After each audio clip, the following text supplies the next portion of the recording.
All right, ladies and gentlemen, here with Jason Novak, head strength and conditioning coach of Cal football. Jason, first of all, when you kind of like take a step back and think of your journey to here, why Cal? Why Cal? The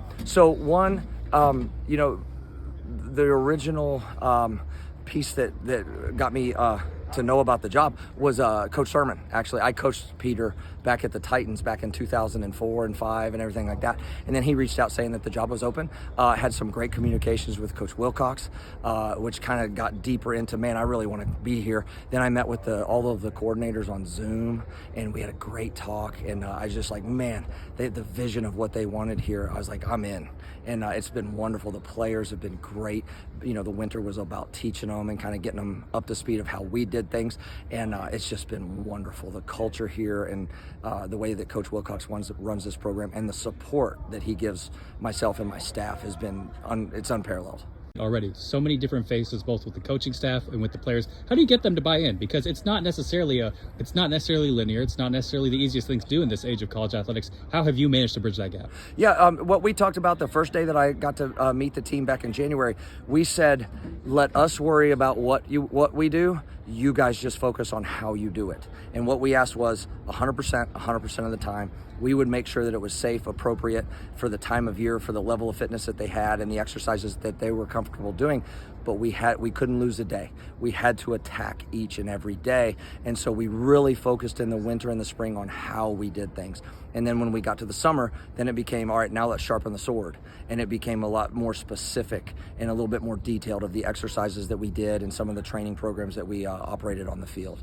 I've mentioned to me already that you do things, you're direct, and you also do things with a purpose. How do you kind of like describe your background and how you came to that kind of like not necessarily ideological conclusion, but like how you kind of carry yourself in your coaching to be direct and do things with purpose? I think that these guys are extreme. They play it at the highest level, and they're very driven, they're very disciplined, and they want straight answers. And they know when it's not up to par, and they don't want you to tell them otherwise. So I believe that the best way is go straight at it and address it directly if something's not up to the standard that we want, and to also make sure that we're highlighting the players every time that we can when it is to the standard. Because what we want to do is, I don't want to be the sheriff of the program. I want to highlight the guys that are up to the standard, and we want to shine a light on those guys that are doing it the way that we want.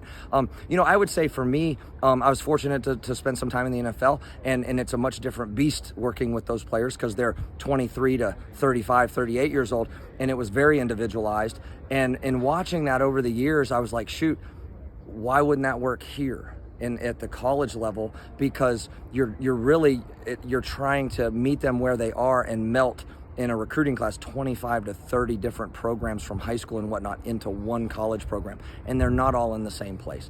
And so what we needed to do was view things as patterns, not exercises. And so teaching them like where they come in, where we need to get them to go, but there's never a philosophy of just look to the rack next to you and do what they did. Mm-hmm. Like, we need to meet them where they are and make sure that, number one, it's do no harm and that it's safe. And secondly, that it challenges them appropriately to get them where the coaches want them to be. And then some of it becomes don't get in their way. You know what I mean? Because like they're big, they're strong, they're powerful, they work really hard. Like, let's let them be what they are and let them chase it and let them go after it. 35-year-olds. Yeah. Like, when you're developing people at a different, physiologically, you're developing people that are developing. Yes. Like, as people, what is that like? Can you speak to that a little bit? Yeah, so 'cause their bodies are evolving. Absolutely. And so the funny part about that is, first and foremost, I think that nutrition plays a key role in that, because 9 times out of 10, guys really don't know what it takes to fuel their body for this level of work at this intensity, because it never stops. Like, for instance, we're about to play a season, right? But then the way I view that is, it's the longest uninterrupted block of training that we get. There's no holidays, there's no spring break, there's no Memorial Day and things like that. So we can gain a lot of ground in the way that we train, but then they're burning the candle on both ends. And then you throw in classwork on top of that. Mm-hmm. So we have to be extremely well fueled. We have to make sure that we're eating the right things. And the way I say it to the guys is, if hydration and nutrition are on point, bright-eyed and bushy-tailed has never been a bad way to walk in a room. Whether it's the weight room, a meeting room for football, or a classroom on campus, we got to make sure that, as Coach calls it, TNTs, take no talent, nutrition and hydration take no talent. It's discipline and choice. And so we really start with that. And then as the exercises and things evolve, meeting the guys where they are, you have different sizes on the team, from linemen to skill guys. You have different ages, from freshmen to, fifth year seniors. And so what they needed at 18 is not what they need at 23, and vice versa. Sure. What's appropriate for a 23-year-old sometimes is not always appropriate for that 18-year-old kid that's kind of swimming.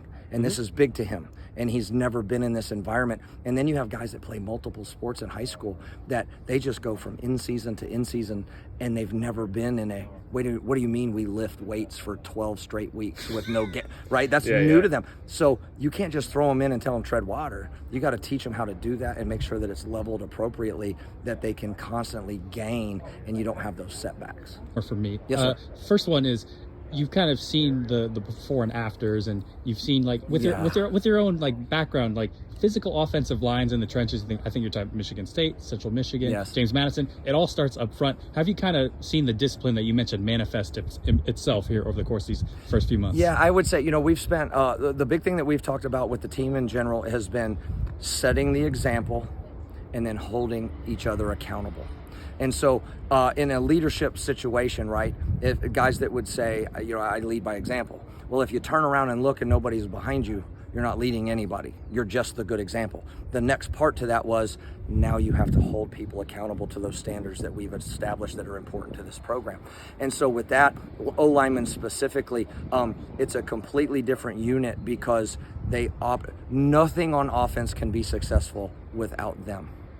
They have to be, they're the ones that run it. And what we've talked to our players about all the way back to wintertime, and we divided them up into groups. We had skill groups and mid groups, but we always had the linemen together.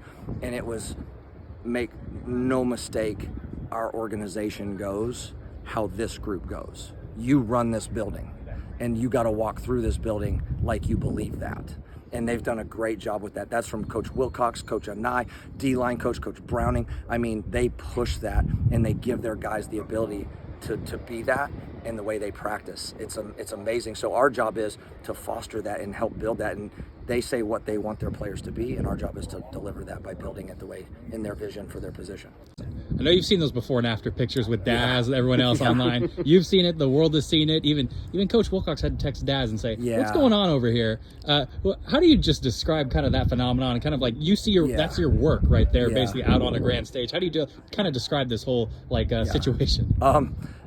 One, I would say that's their work. We just hopefully didn't screw it up, but they're the ones that put in the work. Second to that, that's something that we've done a lot for years now, and we take those pictures in the wintertime or when they first arrive on campus, and then we always do it. It's totally meant for our roster. I'd never put those out on social media. I never have. The players like to do that because they're proud of the work they did, and I think it's a great thing. It was never, I truly believe really nobody should know my name around here. I'm not looking for that, and I kind of like to work behind the scenes and be anonymous. Fair. It kind of grew some legs when Daz did that, and I know that it got on ESPN and SportsCenter and things like that, which is wonderful for shining a light on the work that they did, and so that was exciting. And I know there was a lot of discrepancies about the photos and things like that. I would tell you it was taken on the exact same iPad that we took it in January with. There's no lights. It's the same room and all of that. We have a really good workout before we do that final picture, and we let them get nice and pumped up. We do some band things before, and we're like, hey, listen, when you're feeling full as a tick, as I said, I was like, when you get full as a tick, jump in front of the camera and let's go. And so that was meant for fun, and it grew legs, and I'm proud of Daz for that, and a lot of the other guys had phenomenal pictures. So it's for fun, and it's for us, and it's certainly not ever gonna be a look at me situation, because I can't make my picture. If I could do that to myself, I would, but I'd take that. Unfortunately, I haven't gotten that after picture as good as theirs yet. So I only have the before, Coach. I'm a great before picture. That's it. Well, nutrition is the thing. It is. I work out, but the diet.